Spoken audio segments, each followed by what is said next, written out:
तो मूवी के स्टार्ट में हमें एक स्कूल दिखाया जाता है जहाँ कोच बच्चों को एनुअल फुटबॉल मैच के लिए ट्रेन कर रहे थे, पर बच्चों की बुरी परफॉर्मेंस को देखते हुए गुस्से से उनकी हालत खराब हो जाती है। गुस्से में वो पानी वाला बेंच ही उल्टा देते हैं। तभी इन्हें ग्राउंड से एक अजीब सा कीड़ा निकलता दिखाई देता है जिसे वो टच करके चेक करने लगे थे। यहीं से सीन कट होकर रात में हम प्रिंसिपल को देखते हैं। वो मीटिंग से फ्री होकर घर वापस जा रही थी कि तभी कोच उनके रूम में आ जाते हैं। प्रिंसिपल गौर से उन्हें देखती है। वो कुछ अजीब सा बिहेव कर रहे थे। वो प्रिंसिपल से पेंसिल मांगते हैं। प्रिंसिपल पेंसिल दे भी देती है और इसी पेंसिल को वो अब प्रिंसिपल के हाथ में ही स्टैब कर चुके थे। अपने आप को बचाने के लिए वो अपने हाथ में पकड़ी हुई चाबियां कोच के मुंह पे मारते हुए वहाँ से निकल जाती है। पर उसकी बदकिस्मती कि सभी दरवाजे बंद थे और चाबियां वो अब अपने ऑफिस में गिरा आई थी जहाँ कोच थे। इसीलिए वो साइंस लैब की विंडो से भाग जाने का सोचती है, लेकिन इसमें भी वो कामयाब नहीं हो पाई क्योंकि विंडो खुलने से पहले ही वहाँ कोच आ चुके थे, जिनसे अपनी जान बचाने के लिए वो उन्हें वहाँ पे रखी एक बोतल के जरिए जख्मी कर देती हैं और अपने डिफेंस के लिए वहीं से कुछ सीजर्स उठाते हुए बाहर मेन एंट्रेंस की तरफ आ जाती है। बाहर उन्हें एक और टीचर मिली जिनसे वो मदद मांगती है, लेकिन इस टीचर के पास भी स्कूल से बाहर जाने के लिए चाबियां नहीं थी। इसलिए प्रिंसिपल को खुद चाबियां लेने के लिए अपने ऑफिस में जाना पड़ा। जिस टाइम वो ताला खोल के अब बाहर जाने ही वाली थी, तब दोबारा कोच उसके पीछे आ जाते हैं। प्रिंसिपल जल्दी से ही उनके मुंह पर दरवाजा बंद कर देती है। इस सारी अफरा तफरी में उनके हाथ से सीजर्स भी गिर गईं, जिन सीजर्स को उठाते हुए यहाँ मौजूद दूसरी टीचर प्रिंसिपल को बुरी तरह जख्मी कर चुकी थी। खैर अगली सुबह हम दोबारा इसी स्कूल को देखते हैं जहाँ के सभी बच्चे तकरीबन बिगड़े हुए हैं। अगर केसी बेचारा अच्छा है तो सब उसे बुली करते रहते हैं। दूसरी तरफ से हर तरह के उल्टे कामों के लिए मशहूर है। फेक आईडीज बनाना, ड्रग सप्लाई करना, लेकिन इन सब चीजों के बावजूद वो पढ़ाई में बहुत ही स्मार्ट है और इसी वजह से उनकी टीचर ब्रूस, जो कि काफी शाय सी रहती हैं, वो ज़ेक से बहुत ही ज्यादा इम्प्रेस हैं। यहाँ स्कूल के स्टाफ रूम में सभी लोग नोटिस करते हैं कि आज कोच जरूरत से ज्यादा ही पानी पी रहे थे, साथ ही उनकी हरकतें भी अजीब थी। तभी स्टाफ रूम में वो टीचर भी आती है जिन्होंने रात में प्रिंसिपल पे हमला किया था। ये दोनों एक दूसरे से बातें करने लग जाते हैं और सभी नोट करते हैं कि इनकी बातें आम दिनों से काफी अजीब थी। यहाँ फुटबॉल ग्राउंड में केसी, जो अपना लंच करने के बाद अपनी क्लास में वापस जा रहा था, तभी उसे ग्राउंड में एक अजीब सा इंसेक्ट दिखाई देता है, एक कीड़ा, जिसे वो उठाकर अपने साइंस टीचर के पास ले आया। ऐसा कीड़ा इन्होंने पहले कभी नहीं देखा था। साइंस टीचर माइक्रोस्कोप के अंदर रखकर इस कीड़े को चेक करते हैं और बताते हैं कि ऐसा कीड़ा आमतौर पे तो नहीं पाया जाता। कभी कभार ऑक्टोपस की किडनीज में ऐसे पार्ट्स देखे गए हैं, लेकिन यहाँ ऑक्टोपस का होना तो नामुमकिन था। ये कोई नई स्पीशी का इंसेक्ट था जिसे वो लोग नहीं जानते थे। टीचर अभी इस स्पीशी को देख रहे थे कि अचानक बच्चों की शरारत में उसके ऊपर पानी गिर जाता है और पानी गिरते ही वो ऐसे तड़पा जैसे अभी जिंदा हुआ हो। प्रोफेसर उसे उठाकर यहाँ पे रखे हुए एक एक्वेरियम में डाल देते हैं। एक्वेरियम में डालने पर ये सब लोग नोटिस करते हैं कि इसके क्रिएचर के बहुत बारीक बारीक टेंटिकल्स भी थे। प्रोफेसर अब इस स्पीशी को पकड़ने के लिए जैसे ही एक्वेरियम के अंदर हाथ डालते हैं तो वो स्पीशी अपने आप को रेप्लिकेट कर लेता है, यानी उसने अपनी ही जैसी एक और क्रिएचर पानी में बना ली थी और इस नई क्रिएचर ने प्रोफेसर के हाथ पे अपने बारीक बारीक दांतों से काट भी लिया। मामला ऐसा नहीं था कि इसे इग्नोर किया जाए। सभी स्टूडेंट्स इस बारे में यूनिवर्सिटी को इन्फॉर्म करने का मशवरा देते हैं। सीन्स यहीं से दोबारा कोच की तरफ शिफ्ट होते हैं जहाँ उनकी टीम का लीडर, जिसका नाम है स्टैन, मोने बताता है कि अब वो उनकी टीम के लिए फुटबॉल नहीं खेलेगा। ये सुनते ही कोच को तो गुस्से से पागल हो जाना चाहिए था, लेकिन कोच यहाँ से कुछ भी नहीं कहते और स्टैन यहाँ से शॉवर लेने के लिए चला जाता है, जहाँ बाथरूम में उसे मिलती है अपनी एक टीचर। उनकी हालत काफी खराब लग रही थी। वो स्टैन को बताती है कि वो सांस भी नहीं ले पा रही। इसी वॉशरूम के पास केसी भी था। स्टैन किसी को चिल्लाकर कहता है किसी को मदद के लिए बुलाने के लिए, और इतने में खुद जब वो टीचर को रिलैक्स करने के लिए गले लगाने लगता है तो उसके हाथ में टीचर के बालों के साथ उनके सर का एक हिस्सा आ चुका था। ये देखते ही वो डर गया। इससे पहले कि वो इस बारे में किसी को भी कुछ भी बताता, वो टीचर जिन्होंने रात में प्रिंसिपल पे हमला किया था, वो उसे ये बात किसी को भी बताने से मना करती हैं और कहती है कि उन टीचर को कैंसर है और ये बात वो किसी को बताना नहीं चाहती। स्टैन से बातें करते हुए वो लगातार बाहर देख रही थी, जहाँ पर कोच वाटर स्प्रिंकलर्स के बिल्कुल दरमियान में खड़े थे। उसके बाद कोच और ये टीचर लाइब्रेरी के पास एक रूम में आ जाते हैं। कोच अभी भी पानी पीने में मसरूफ था और वो टीचर उसी के हाथ से पानी लेकर अपने मुंह पे गिरा लेते हैं। साथ में वो कोच से ये भी बात कर रही थी कि ब्रूमर की पूरी फैकल्टी इस एनवायरनमेंट में मारी जा चुकी है। हमें जल्द ही कुछ करना होगा। हमें अब स्टूडेंट्स को अपना शिकार बनाना होगा ताकि हम अपना काम आसान बना सकें। ये लोग इस बात से अनजान थे कि उनकी ये अजीब बातें साथ लाइब्रेरी में खड़े हुए दो बच्चे, केसी और उसकी क्लास फेलो डेरेलिया, भी सुन रही थी। एकदम से इसी रूम के अंदर स्कूल की नर्स आ जाती है, जिसे देखते ही कोच शेप शिफ्ट करते हुए अपने आप को एक अजीब सी क्रिएचर में बदलकर नर्स पर हमला कर देते हैं। वो उसका कान खा चुके थे। नर्स के कान से खून आ रहा था। इतना अजीब और डरावना सीन केसी और डेलेलिया दोनों ही देखकर डर गए थे। बुखलाहट में इन्होंने शोर मचाया, जिससे कोच को इनके बारे में पता चल गया। इससे पहले कि कोच उनको पकड़ लेते कि दोनों इनको धक्का देते हुए इस रूम से भाग जाते हैं। रास्ते में नर्स डेलेलिया को पकड़ने की कोशिश भी करती है, पर केसी उसे बचा लेता है। भागते हुए अब उनके सामने प्रिंसिपल थी, जिनसे ये लोग मदद मांगने की कोशिश करते हैं, पर प्रिंसिपल सिर्फ मुस्कुरा रही हैं। कि नहीं, प्रिंसिपल भी इन्हीं के साथ मिली हुई हैं। देखते ही इनका पूरा ग्रुप केसी और डेलेलिया के आगे पीछे आ गया। और अब इससे पहले कि ये लोग इसी खतरे में पड़ जाते, डेलेलिया और केसी फौरन ही स्कूल से भाग जाते हैं। जिसके बाद थोड़ी ही देर में केसी पुलिस को लेकर स्कूल वापस आता है। उसने पुलिस को सब बता दिया था कि कैसे कोच ने नर्स के ऊपर हमला किया, लेकिन जब पुलिस के यहाँ आई तो पुलिस को ऐसा कुछ भी नहीं मिला और उल्टा केसी के ऊपर ही स्कूल पे इल्जाम लगाने का केस बना दिया गया। प्रिंसिपल ने उसके पेरेंट्स को बुलाया और उनसे कहा कि केसी पे नजर रखा करे, लेकिन केसी झूठ नहीं बोल रहा था। ये बात डेलेलिया जानती थी, तो प्रिंसिपल डेलेलिया को भी डरा देती है कि अगर तुमने इस बारे में किसी को भी बताया तो तुम्हारे भी पेरेंट्स को इसी तरह बुला लिया जाएगा। रात होने पर अब केसी के डैड उसके ऊपर बहुत ज्यादा सख्ती करने लगे थे। उन्होंने उसका इंटरनेट भी बंद कर दिया था और उसका फोन भी ले लिया था। ऐसे में केसी अपनी रूम की विंडो से बाहर जाने का प्लान करता है और विंडो से उतरते हुए वो बेचारा नीचे गिर जाता है। वो देखता है कि उसके सभी स्कूल टीचर्स यहाँ पे आए हुए थे और इससे पहले कि उसके स्कूल टीचर्स उसे पकड़ लेते, उसके गिरने की आवाज की वजह से यहाँ उसके डैड आ जाते हैं। और उसके डैड के आने पे हम देखते हैं कि अचानक ये सभी टीचर गायब हो गए। सुबह होने पर केसी स्कूल जाता है तो नोटिस करता है कि उसके सभी टीचर्स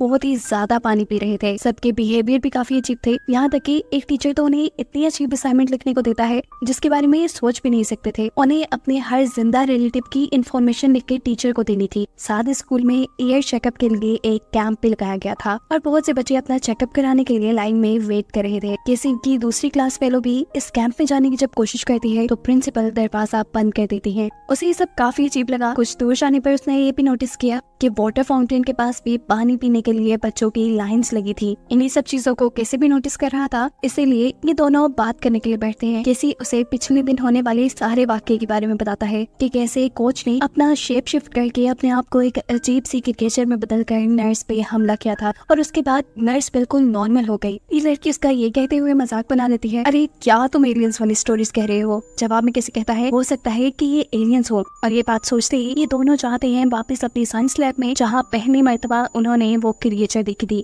जिस एक्वेरियम के अंदर उस एलियन क्रिएचर को रखा गया था वो क्रिएचर अब गायब थी। यहाँ पर डेलेलिया भी थी और ये सब इसी केस को डिस्कस कर रहे थे। केसी यहाँ उन्हें कहता है मुझे लगता है कि ये सब एलियंस है, क्योंकि डेलेलिया और केसी ने तो कोच की बातें भी सुनी थी। अब बाहर खड़ा हुआ सेक और एक और लड़की भी उनकी ये सारी थ्योरी सुन लेते हैं। अचानक से सेक अंदर आता है तो उसकी हालत काफी खराब हो रही थी। वो इन लोगों से कहता है कि उसके ऊपर एक एलियन ने हमला किया। ये सब घबरा चुके थे, लेकिन असल में सेक सिर्फ इनकी ही थ्योरी सुनकर इन पे ही प्रैंक कर रहा था। इनके अलावा केसी की ये थ्योरी उनके साइंस प्रोफेसर ने भी सुन ली थी। वो भी अब अंदर आते हैं और केसी से उसकी ये एलियन वाली दी हुई थ्योरी के पीछे एक्सप्लेनेशन मांगते हैं। ये लोग जब प्रोफेसर से उस एलियन क्रिएचर के बारे में पूछते हैं जिसे इन्होंने एक्वेरियम में रखा था, तो प्रोफेसर जवाब में कहते हैं उस क्रिएचर को तो उन्होंने यूनिवर्सिटी रिसर्च के लिए भेज दिया है। ये सुनने के बाद जेक उस रूम से बाहर जाने लगा था, लेकिन तभी ये प्रोफेसर एकदम से उसके ऊपर हमला कर देते हैं।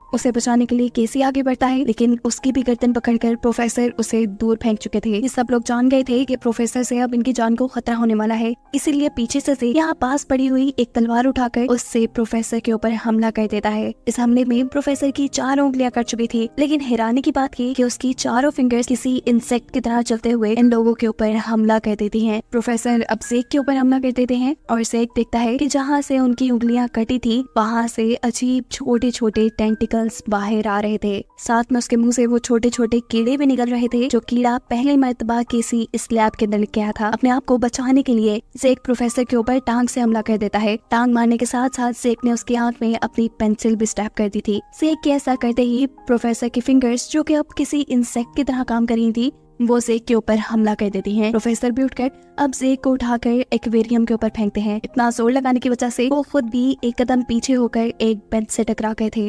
प्रोफेसर अब नीचे गिर चुका था। ये लोग उसके पास जाकर देखते हैं तो उसके अंदर से व्हाइट सा फ्लूइड निकला है। जिसका मतलब है कि वो मर गया है। और ये सब हुआ था सेक के उस पेन वाले हमले से, जिस पेन में उसने ड्रग्स भरी हुई थी। बिना बक्साए के ये लोग समझ गए कि ये जो भी क्रिएचर है उसे इस पाउडर ड्रग से मारा जा सकता है। यहाँ किसी प्रोफेसर के मुंह से निकली हुई उस क्रिएचर को एक जार के अंदर बंद कर लेता है। ये पूरा ग्रुप अब लैब से बाहर निकलता है और ये नोटिस करते हैं कि सभी लोग इन्हें अजीब सी नजरों से देख रहे थे। क्लास में बैठे हुए बच्चों का बिहेवियर भी काफी चेंज था, ऐसे जैसे वो तो फरिश्ते हों। ये अब ज़ेक की कार में बैठकर स्कूल से निकल जाते हैं। ज़ेक जैसे ही रेडियो ऑन करता है तो वहाँ कोई सिग्नल नहीं थे। रास्ते में इनके सामने पुलिस भी आ जाती है, लेकिन ज़ेक इनसे बचने के लिए अपना रास्ता ही बदल लेता है। कि लोग अब ज़ेक के घर जाते हैं जहाँ उसने अपनी एक पूरी लैब बनाई हुई थी। ये लोग देखते हैं कि ज़ेक के पास एक गन भी है। केसी अब उस क्रिएचर को ज़ेक को देता है जो वो लोग साइंस लैब से लेकर आए थे। ये लोग इस क्रिएचर को एक रैट के केज में रखते हैं और फिर इस क्रिएचर के ऊपर पानी डालते हैं। पानी डालते ही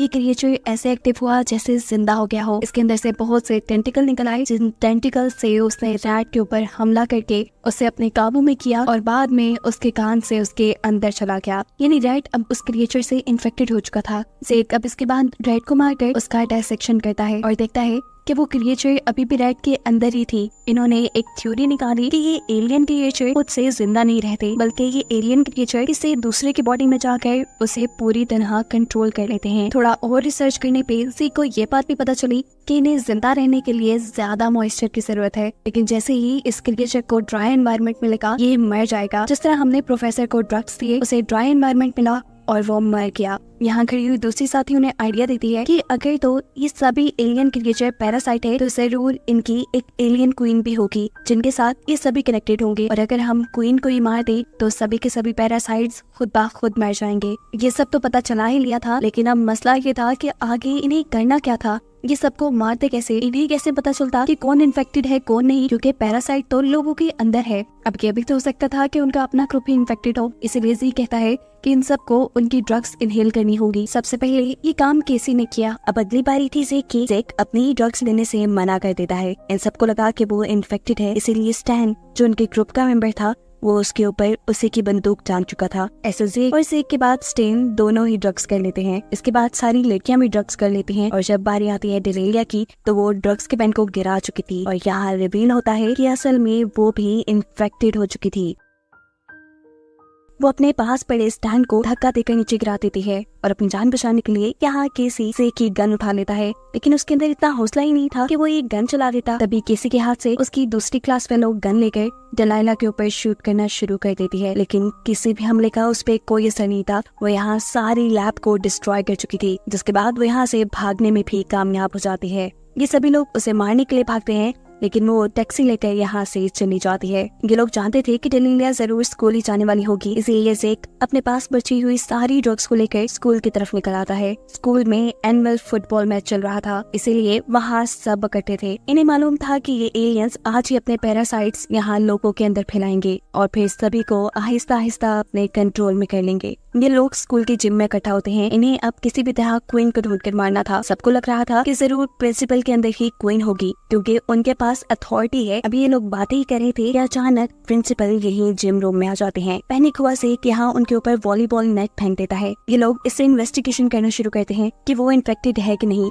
यहाँ किसी उसे सूंघने के लिए ड्रग्स देता है, जिसे वो सूंघने से मना कर देती है और गुस्से में पीछे खड़ा हुआ से उसे शूट कर देता है। उसके शूट करने की वजह से प्रिंसिपल के सर से खून निकलने लगा, जिसका मतलब था कि वो आम इंसान थी। और ये देखते हुए इन सबको रिग्रेट होने लगा कि इन्होंने कितनी बड़ी गलती कर दी, एक आम इंसान को मार दिया। अभी ये लोग ये सोच रहे थे कि अचानक प्रिंसिपल दोबारा खड़ी हो जाती है और उसके अंदर से बहुत से टेंटिकल्स निकलने लग जाते हैं, यानी वो अब एक क्रिएचर में बदलने लगी थी। ये देखते हुए डरकर उनकी ग्रुप की लड़की प्रिंसिपल के ऊपर अपनी सारी ड्रग्स फेंक देती है, जिनसे वो मर तो गई, लेकिन अब इनके पास ड्रग्स भी खत्म हो गई। अब इन्हें मालूम करना था कि क्या एलियंस ने अपना प्लान पूरा कर लिया, वो भी सारी ऑडियंस के वापस अपने घर जाने से पहले। और इस चीज का पता चलाने के लिए स्टेन यहाँ से बाहर जाने का फैसला करता है, जहाँ जाकर वो देखता है कि पूरी फुटबॉल टीम बाहर बारिश एंजॉय कर रही है और कोच के मुंह से बहुत से टेंटिकल्स बाहर निकल रही हैं। यानी ये सब के सब अब क्रिएचर में बदल गए, एलियंस बन गए। कुछ ही देर बाद अब स्टेन वापस उनके पास आता है। ये लोग उसके पास ड्रग्स फेंकते हैं ताकि वो इन्हें सूंघ कर प्रूव करे कि वो इन्फेक्टेड नहीं हुआ, लेकिन यहाँ स्टेन उनका सारा का सारा पाउडर वेस्ट कर देता है। ये लोग समझ गए कि वो इन्फेक्टेड हो चुका है, लेकिन अब मसला ये था कि इनके पास बाकी पाउडर खत्म हो गया था। ज़ीक अब इनसे कहता है कि हमें यहाँ से बाहर निकलना पड़ेगा, हमें कार तक जाना पड़ेगा ताकि हम और पाउडर ला पाए। ये लोग यहाँ से बाहर निकल तो गए, लेकिन कार तक पहुँचना बहुत मुश्किल था। सामने से ये लोग देखते हैं कि फुटबॉल टीम भी आ रही है जो कि पूरी की पूरी इन्फेक्टेड है। इनसे बचने के लिए ये दोनों एक बस के नीचे छुप जाते हैं,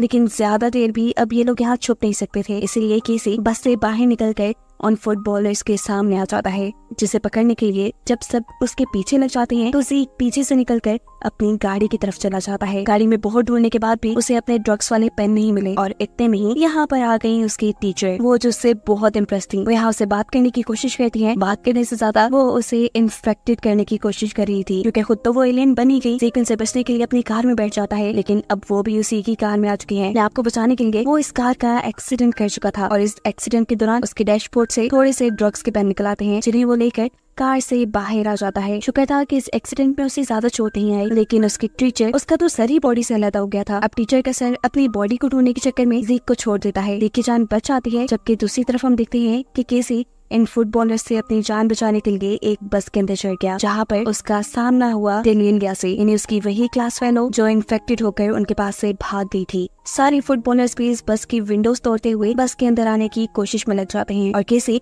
अपना दिमाग चलाते हुए बस की रूफ हैच से निकलने में कामयाब हो जाता है। अब यहाँ जिम में दो ही लड़कियां अकेली बैठी हुई थी, जिसमें से एक लड़की अचानक अपने आप को एक बहुत बड़े से एलियन में चेंज कर लेती है।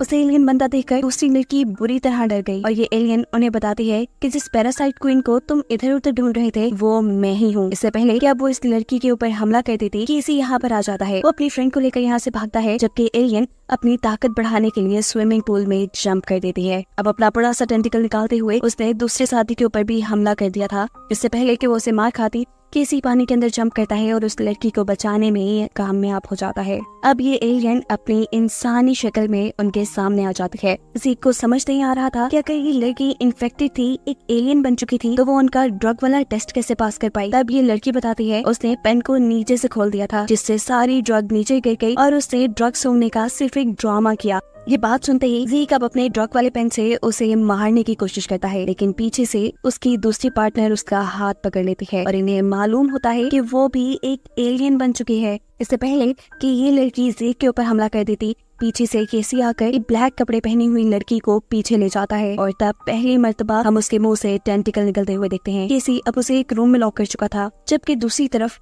वो क्वीन एलियन यहाँ से भाग गई थी। केसी उसे भी पकड़ने के लिए यहाँ से भागता है, लेकिन ज़ीक उसे पहले कहता है कि तुम पहले अपना ड्रग टेस्ट करवाओ, कहीं तुम भी एक एलियन तो नहीं बन गए। जल्दी में केसी उसे ड्रग सूंघकर दिखाता है कि वो अभी तक इन्फेक्टेड नहीं है। जिसके बाद ये दोनों अपने मिशन के लिए तैयार हो जाते हैं। इनका मिशन था उस एलियन क्वीन को मारना, जिसके शेडोज उन्हें अपने करीब ही नजर आ रहे थे। यहाँ ड्रग्स के असर में केसी की पावर्स काफी कम हो चुकी थी। ज़ीक तो यहाँ से बचाने में कामयाब हो जाता है, लेकिन अब क्वीन केसी के पास आ जाती है। उसे बचने के लिए केसी जैसे ही पीछे की तरफ जाता है तो दूसरी एलियन अपने टेंटिकल्स निकालते हुए केसी को बालों से पकड़ लेती है। अपने आप को बचाने के लिए उसे अपने आप को दर्द देते हुए छुड़वाना पड़ा, जबकि दूसरी तरफ वो एलियन क्वीन अब ज़ीक के पास पहुंच गई थी। वो ज़ीक को मारने से पहले उसे बताती है कि वो क्यों अर्थ पे आए। असल में उनका प्लेनेट तबाह हो रहा था, उन्हें एक ऐसे प्लेनेट की जरूरत थी जहाँ बहुत सा मॉइस्चर हो। अब जैसा कि हम पहले ही जानते हैं कि अर्थ पे 95% पानी है, तो इन्हें अपने रहने के लिए ये बेहतरीन प्लेनेट लगा था। ये कहते ही वो ज़ीक के ऊपर हमला कर देती है, जिससे ज़ीक वहीं पे बेहोश हो जाता है। अभी एलियन का मुंह दूसरी तरफ था। इस चीज का फायदा उठाते हुए केसी जल्दी से ज़ीक के पास जाता है